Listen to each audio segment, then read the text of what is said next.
Menko Polhukam Mahfud MD menjenguk putra pengurus GP Ansor yang menjadi korban penganiayaan anak mantan pejabat Ditjen Pajak. Kondisi korban dilaporkan sudah membaik meski belum sadarkan diri.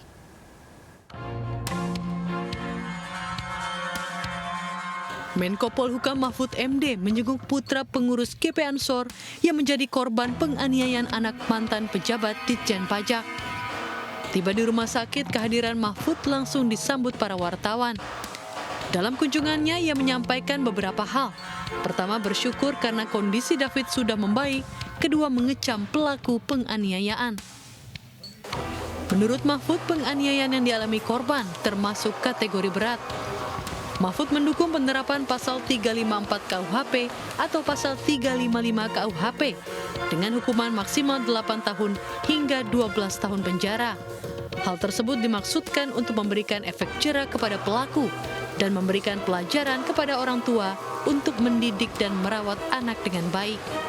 Sama.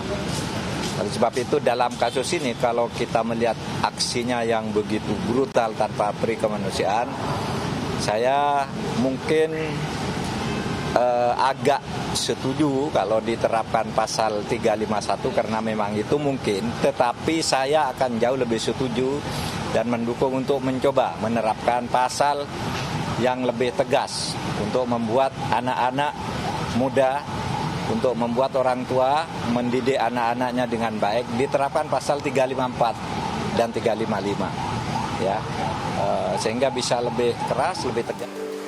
Mahfud juga meminta KPK bersikap profesional terkait kasus hukum lain yang menimpa ayah pelaku, di mana harta kekayaannya dinilai tidak masuk akal karena tidak sesuai profil pekerjaan. Sementara itu, dalam konferensi pers, pihak rumah sakit menyebut kondisi korban terus membaik setelah dirawat selama 4 hari di ICU. Meski belum menunjukkan reaksi kontak yang kuat, namun korban sudah menunjukkan perkembangan yang signifikan dalam waktu yang singkat. Ia juga sudah tidak lagi menggunakan alat bantu pernafasan atau ventilator sejak 3 hari yang lalu. Tim dokter juga menyebut korban alami cedera di kepala.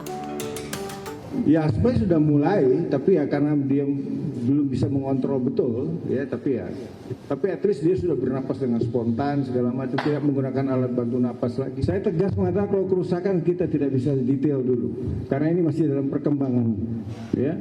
Tapi jelas ini ada ya bahasa awamnya ya trauma kepala, ya kita semua tahu juga.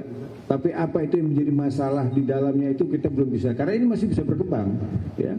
Terus kita harus hati-hati di situ, tapi ini jelas yang penting hasil akhirnya saat ini pada detik ini mengatakan keadaannya sih cukup stabil, kira-kira seperti itu. Sebelumnya pihak keluarga mengatakan akan fokus pada penyembuhan korban. Untuk urusan hukum akan diserahkan ke LBH GP Ansor dan berharap keadilan seadil-adilnya bagi siapapun yang terlibat. Dari Jakarta, Galuh Pandu, Yulia Lorena, Rizky Solehudin melaporkan.